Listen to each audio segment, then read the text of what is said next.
Hello, I'm Ed O'Brien from the Crisis Management class here at St. Thomas University, and I'm speaking today about post-traumatic stress disorder as it applies to our military forces of today. Post-traumatic stress disorders result from exposure to an overwhelmingly stressful event or series of events such as war, rape, or abuse. It is a normal response by people to an abnormal situation.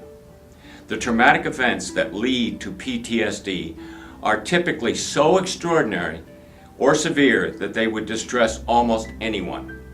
These events are sudden, they are perceived as dangerous to self or others, and they overwhelm our ability to respond normally. All normal coping responses are overwhelmed. PTSD is, within the mental health vocabulary, relatively new, having come to use in the mid-1970s. As a result of the rise of the Vietnam veterans flooding the Veterans Administration for help with their stress disorders, during the Vietnam era, more than 90% of the frontline soldiers were draftees. Once drafted, an individual knew he was going to Vietnam for at least 13 months. After serving in Vietnam, the draftee had about 3 months remaining before he would receive permanent discharge from the military. This is not the situation today. Since the start of the Iraq War in 2003, every National Guard and Reserve unit within the United States, our citizen soldiers, has been activated for deployment to Iraq for the duration of the war. The added stressors here that in Vietnam, an individual knew there was an end date. Today, with the Iraq War, there is no end date, only redeployment. Almost all units within the Guard and Reserve have been deployed at least 3 or 4 times.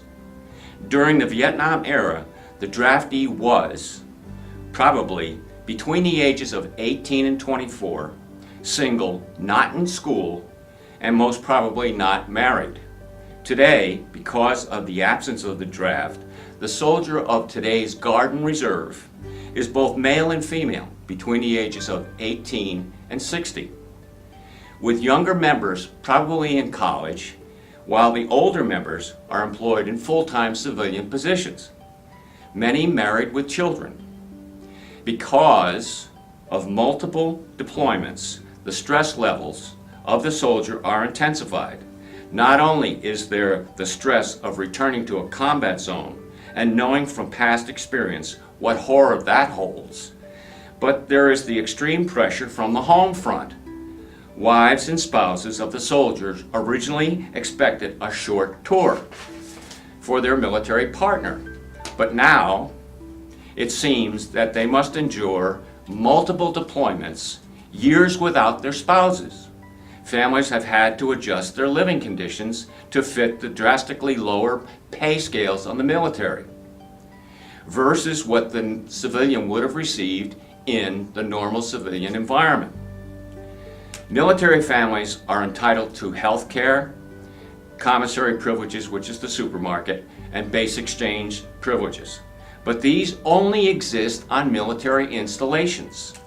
As a result, many of the families have had to live on the economy with a military pay as their resource.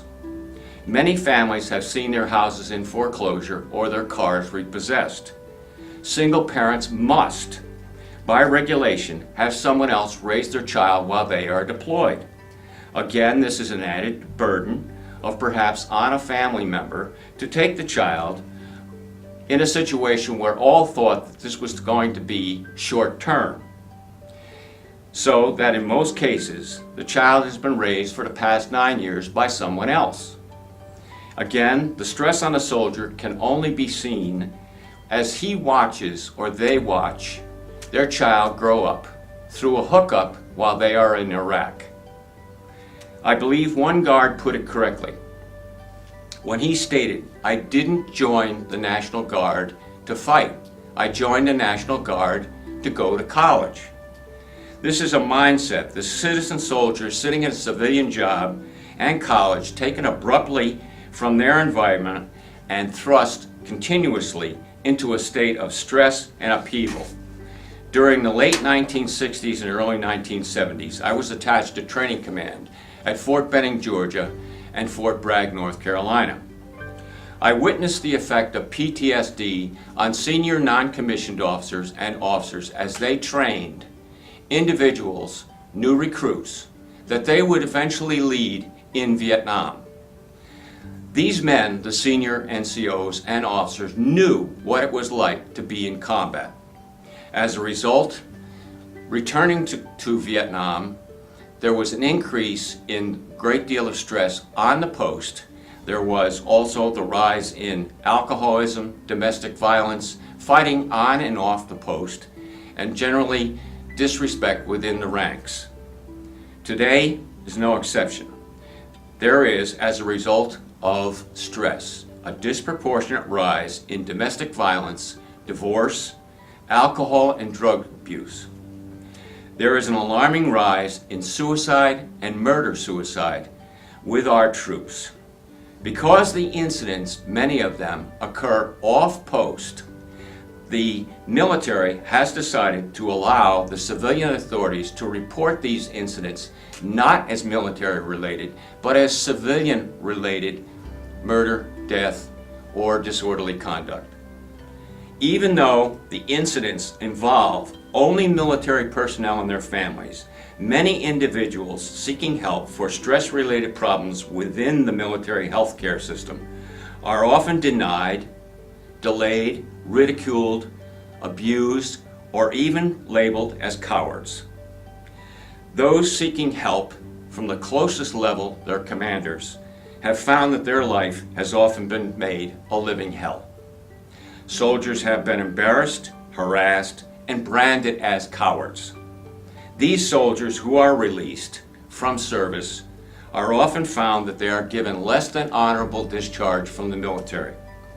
The stigma will stay with them for the rest of their life, and in many cases prevent them from receiving many of the benefits of an honorable discharge. It is not difficult to believe with this behavior on the part of the Department of Defense and the military specifically, that they have asked that the DSM-IV remove the term stress from the diagnosis of PTSD. This move will almost certainly destroy the definition of PTSD and put it in a category of non-existence. Soldiers, both active and discharged, could no longer bring stress complaints to the VA or the military. What then is the military condition of today's soldier? They have been ripped from civilian life, thrust continuously back into the horrors of war. They have seen their family relegated to subsistence level living. They have foreclosure of homes, children raised by single parents, divorce, rise of alcohol and drug abuse, and domestic violence. They have seen little hope for support from their military superiors, but they do see endless tours in an environment of horror, destruction, and death of either themselves or their friends. In essence, a state of hopeless isolation with no end in sight. It has become critical to the counselors to take into account these factors mentioned above and approach the client not as a military person recently returned from a combat zone, but as a civilian who has strong roots within the community, not within the military community.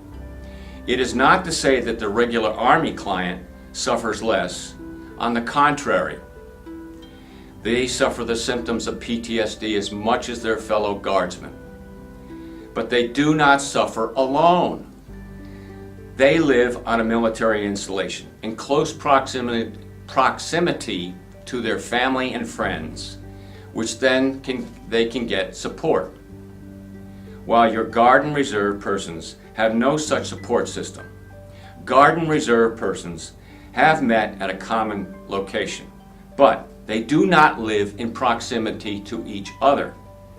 while the regulars live with people who understand and can help them and share their experience, the Guard and Reserve person has no such connection with the civilian world.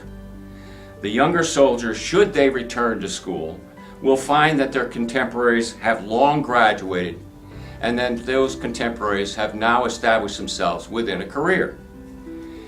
They will have, if they should return to school, they will find that they are in an environment with a much younger student, a student who has no connection with what they have done or who they are.